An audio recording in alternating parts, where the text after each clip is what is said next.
I didn't think choosing to respect someone's work ethic over someone else's poor decisions would land me in the family firing squad, but here we are. It's funny, really, how fast people flip on you when money's involved. I've always tried to keep things simple. I'm single, I don't have kids, and I've built my life around a business I love. A bookstore, of all things. Not a tech startup or some flashy e-commerce gig, just a cozy little shop with discount textbooks. Espresso that doesn't taste like dishwater, and booths where exhausted students can pretend they're studying while scrolling TikTok. I've built it from the ground up through long nights and lean months, and it's finally steady, not extravagant, not bulletproof, but steady. And through it all, I've tried to do right by my family. I've never missed a holiday. I've babysat, I've shown up. I've lent money without charging interest.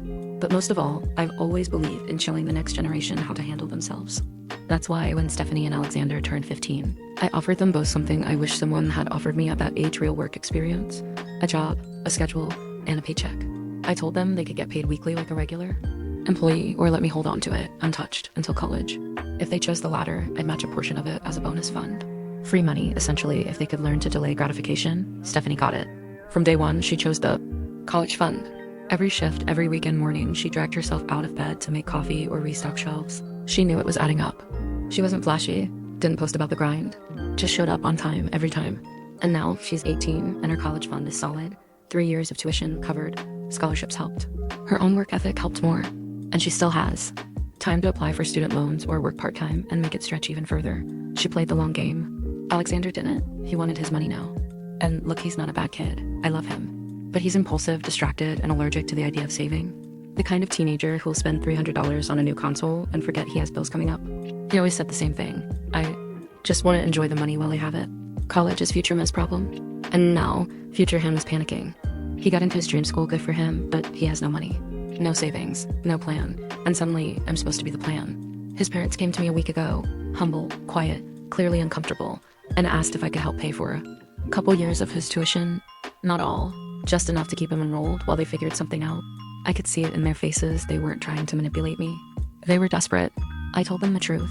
I don't have a college fund for Alexander. He chose weekly pay. He got his money. He spent it. And no, I'm not comfortable pulling money from Stephanie's fund to cover his shortfall. That money's hers. She earned it, waited for it, trusted me to protect it. I gave my word. And I meant it. I could see the disappointment in their eyes. But they said they understood. Then the parents got involved. My parents. And suddenly, I wasn't the uncle who always showed up. I was the villain, cold, selfish, favoring one child over the other. They said I was being unfair, that Stephanie would still have enough even if I gave some to Alexander, that splitting the funds equally would preserve family harmony, that I should tap into my emergency savings because apparently helping Alexander stay with his peers is more important than protecting the business I spent a decade building. I asked them, what message does that send? That if you blow through your money, someone will just step in and cover for you? That hard work and patience mean less than complaining at the right time? They didn't answer that. They just kept talking about how Alexander might resent Stephanie, how it might ruin their bond, how I was setting up a rift between siblings. And all I could think was, why are we blaming the responsible one for someone else's recklessness? Why? Is this even a debate?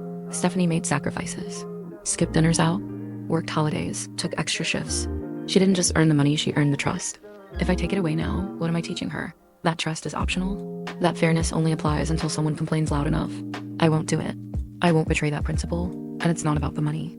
I have some emergency savings, but they're not just sitting there collecting dust. They're the safety net for my business, for my staff, for the roof over my head. If the economy takes another hit, or if another pandemic comes rolling through, I need to be able to keep things afloat.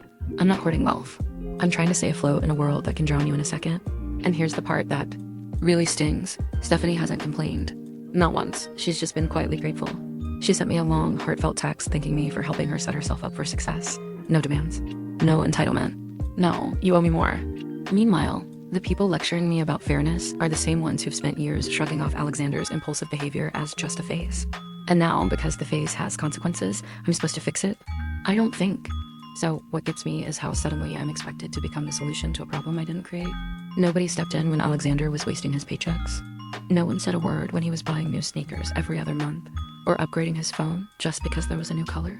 But now, when the bills are real and the tuition deadlines are closing in, I'm the bad guy for saying no. For drawing a line. And somehow Stephanie, who showed nothing but discipline and patience, is now in the uncomfortable position of watching her reward be questioned, as if it were negotiable. I haven't told her everything because I don't want to make her feel like she's in the middle of some weird family audit. But she's smart, she can sense something's off. She asked me gently if Alexander was okay, if things were weird. I told her not to worry, but I could tell she knew, and I hate that. I hate that the one person who's done nothing wrong might end up feeling guilty for doing things right. That's what this whole situation feels like, punishing the prepared to coddle the careless. And don't get me wrong, this isn't about shaming Alexander. I love him. I'm proud he got into his dream school. But love isn't the same as blind enablement. If I step in and fix this for him, what does he actually learn? That if you ignore consequences long enough, someone else will carry them for you. That responsibility is optional as long as you have enough people willing to bail you out. I can't teach him that. I won't. Not at the expense of Stephanie's hard work. Not at the risk of my business. And certainly not under pressure from family members who haven't been part of this arrangement, who weren't there when I made the offer, who didn't sit with these kids on slow Sunday mornings, showing them how to work a register, how to count change, how to speak to customers with confidence. They weren't there, I was. And I remember every decision that led us here. I remember when Alexander first asked for his pay to be weekly. I remember telling him, that's totally fine, but just remember, you're trading long-term stability for short-term fun. He shrugged. He was 15. The future didn't feel real yet, I get that. But now he's 18 and the future is here. And I'm supposed to hit rewind because he didn't think this far ahead. If it were the other way around, if Stephanie had blown through her money and Alexander had saved, I wouldn't touch his fund either. That's the point. It's not about favorites. It's about choices. Everyone made theirs. The fallout belongs to the person who made the decision, not to the people who planned ahead. Still, I know what's coming. Attention, the looks, the quiet judgment at family gatherings. My parents won't let this go. They'll whisper about fairness in family, unity, and they'll frame my decision as cold when really it's the most principled stand I can take. And deep down, I think they're scared, not just for Alexander, but for what this says about the system they built. Because if their grandson can't succeed, despite being indulged at every turn, maybe they have to look at how they raised him. Maybe they have to admit they let things slide too often, expected others to clean up the mess. I don't say that to be cruel. I say it because I've seen it. The excuses, the shifting blame, the way Alexander's failures are always someone else's fault. The teacher was unfair. The boss didn't understand. The coach was too hard on him. And now it's me. I'm the new obstacle, the next villain. But I won't carry that role, not this time. I've done everything I could. I gave both kids the same opportunity, the same choice.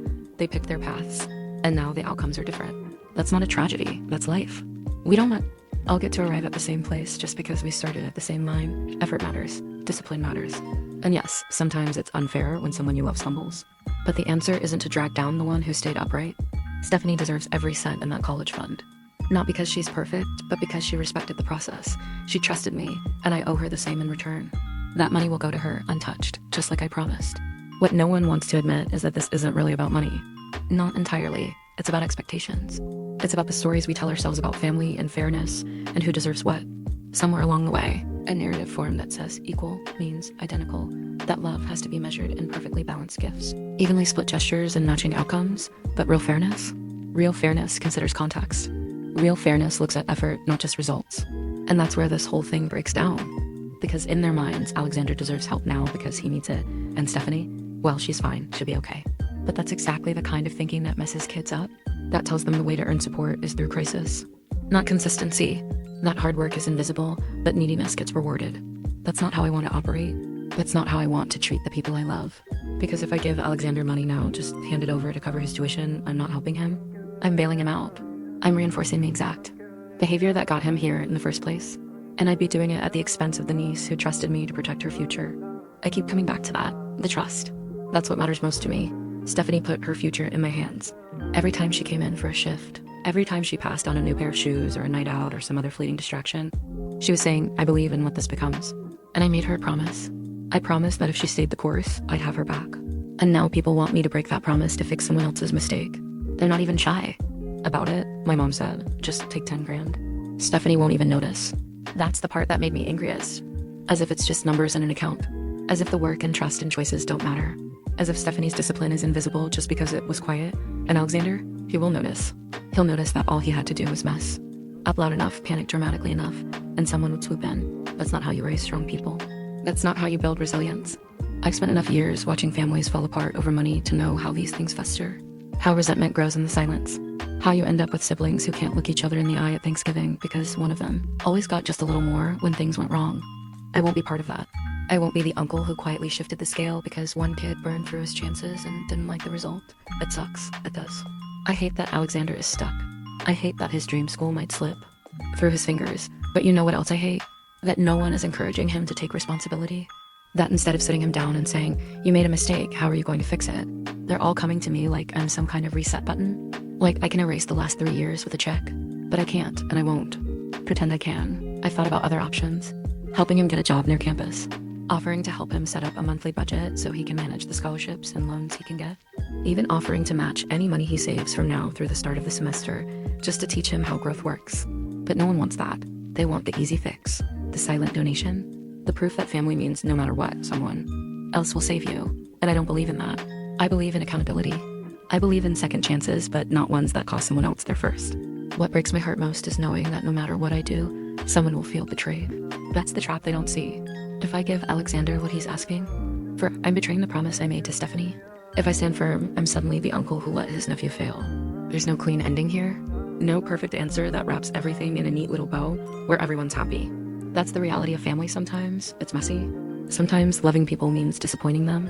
And sometimes doing the right thing doesn't come with applause. It comes with silence, with resentment, with long looks at family, dinners and whispered conversations that you're not invited to. But I'm old enough now, experienced enough now, to know that doing the right thing isn't about being liked. It's about being honest. And my truth is this: I won't teach one child that their discipline can be overwritten, and I won't teach the other that failure brings more reward than effort. That's a lesson that sticks. And one day, when things get hard, and they'll look back and remember how the people around them handled adversity, how their family responded to imbalance. And I want to be able to say I stayed consistent, that I honored the decisions they made, that I respected their freedom to choose their paths, even when the results were hard to swallow. I've heard a lot of things thrown around lately, that I'm cold, that I'm choosing money over people, that I'm showing favoritism, but here's what they never say: that I've been fair, that I gave both kids the same opportunity, that I followed through, that I've never asked for anything in return. And the truth is, I don't owe anyone an explanation, but I'm giving one anyway, because I think they deserve to know how much thought went into this, how much I wrestled with the weight of it. This wasn't easy, it's still not easy, but it's necessary. Stephanie deserves to see what integrity looks like. She deserves to know that when someone gives you their word, they mean it. And Alexander, he deserves to feel the full weight of his choices, not because I want him to suffer, but because I want him to grow. I want him to look back at this as a turning point, not the day he got rejected, but the day he got real. The day he realized that success isn't about handouts, it's about building something brick by brick, even after you've already stumbled. If he comes to me tomorrow with a plan, if he shows me he's ready to work, to save, to take responsibility, I'll help him. Not with a blank check, but with support, with guidance, with tools, because that's what I've always been about. Not shortcuts, not bailouts, the foundations, the kind that last. Maybe one day, when the sting has faded, everyone will understand why I made this choice. Maybe they'll see that I wasn't playing favorites, I was honoring effort. And maybe, just maybe, Alexander will look back and say, that was the moment I changed. Not because someone saved me, but because someone finally didn't. Until then, I'll keep running my store. I'll keep showing up. I'll keep living by the principles I've built my life around. And if people can't see the value in that, if they choose to see villainy where there's only consistency, that's on them. But me, I'll sleep just fine, because I know I did the right thing, even when it was the hard thing.